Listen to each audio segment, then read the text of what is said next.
you can work on micro habits with regards to your conscientiousness. And I think the best micro habits is to set up some aims for yourself, goals that you actually value.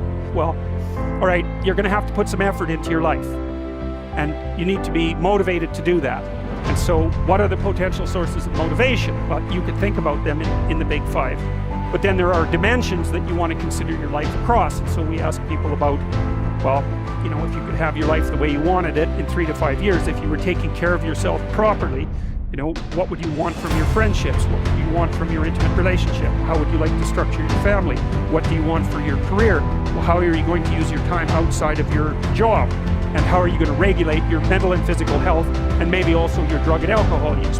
And then maybe, you know, you develop a vision of what you would like your life to be. Once the goal is established, and then you break down the goal into micro processes that you can implement. The micro processes become rewarding in relation to their causal association with the goal, and that tangles in your incentive reward system. And the way it works is that it works better if it produces positive emotion when it can see you moving towards a valued goal. Okay, well, what's the implication of that? Better have a valued goal, because otherwise you can't get any positive motivation working out. And so the more valuable the goal, in principle, the more the micro processes associated with that goal start to take on a positive charge. And so what that means is, well, you get up in the morning and you're excited about the day, you're ready to go. And so as far as I can tell, what you do is you specify your long-term ideal. You do that in some sense as a unique individual. You want to specify goals that make you say, oh, if that could happen as a consequence of my efforts, it would clearly be worthwhile. Because the question always is, why do something? Because doing nothing is easy. You just sit there and you don't do anything. That's real easy. The question is, why would you ever do anything? And the answer to that has to be because you've determined by some means that it's worthwhile. And then the next question might be, well, where should you look for worthwhile things? And one would be, well, you could consult your own temperament. And the other would be, well, you kind of look at what it is that people accrue that's valuable across the lifespan.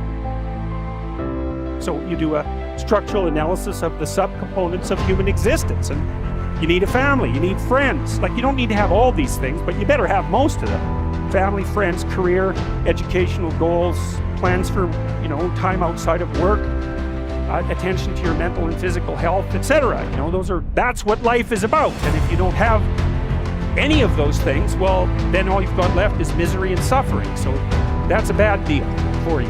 But once you set up that goal structure, let's say, and that's really, in many ways, that's what you should be doing at universities. That's exactly what you should be doing, is trying to figure out who it is that you're trying to be, right? And you aim at that.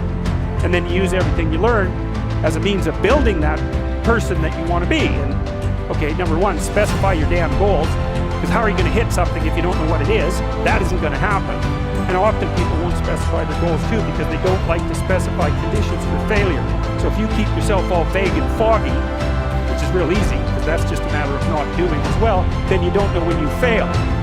And people might say, well, I really don't want to know when I fail because that's painful. So I'll keep myself blind about when I fail. That's fine, except you fail all the time then. You just won't know it until you failed so badly that you've done. And that can easily happen by the time you're 40. So I would recommend that you don't let that happen. So that's willful blindness, right? You could have known, but you chose not to. Okay, so once you get your goal structure set up, you think, okay, if I could have this life, looks like that might be worth living, despite the fact that it's going to be anxiety-provoking and threatening, and there's going to be some suffering and loss involved in all of that, obviously. The goal is to have a vision for your life such that, all things considered, that justifies your effort. Okay, so then what do? Well, then you turn down to the micro routines. It's like, okay, well, this is what I'm aiming for. How does that instantiate itself day to day, week to week, month to month? And that's where something like a schedule can be unbelievably useful. Google Calendar. It's like, make a damn schedule and stick to it. Okay, so what's the rule with the schedule? It's not a bloody prison. That's the first thing that people do wrong. They say, well, I don't like to follow a schedule. It's like, well, what kind of schedule are you setting up? Well, I have to do this, then I have to do this, then I have to do this, you know, and then I just go play video games, because who wants to do all these things that I have to do? It's like, wrong. Set the damn schedule up so that you have the day you want. that's the trick. It's like, okay, I've got tomorrow. If I was going to set it up so it was the best possible day I could have, what would it look like? Well, then you schedule that. And obviously there's a bit of responsibility that's going to go along with that, because if you have any sense, one of the things that you're going to insist upon is that at the end of the day, you're not in worse shape than you were than at the beginning of the day, right? Because that's a stupid day. If you have a bunch of those in a row, you just dig, you dig yourself a hole and then you bury yourself in it. It's like, sorry, that's just not a good strategy. It's a bad strategy. So maybe 20% of your day has to be responsibility and obligation, or maybe it's more than that, depending on how far behind you are. But even that, you can ask yourself, okay, well, I've got these responsibilities. I have to schedule the damn things in. What's the right ratio of responsibility to reward? And you can ask yourself that. Maybe you do an hour of responsibility and then you play a video game for 15 minutes. I don't know, whatever turns your crank, man. But, you have to negotiate with yourself and not tyrannize yourself. Like you're negotiating with someone that you care for, that you would like to be productive and have a good life. And that's how you make the schedule. It's like, and then you look at the day and you think, well, if I had that day, that'd be good. Great. And you're useless and horrible, so you probably only hit it with about 70% accuracy, but that beats the hell out of 0, right? And if you hit it even with 50% accuracy, another rule is, well, aim for 51% the next week, or 50.5% for God's sake, because you're going to hit that position where things start to loop back positively and spiral you upward. And so that's one way that you can work on your conscientiousness, is plan a life you'd like to have.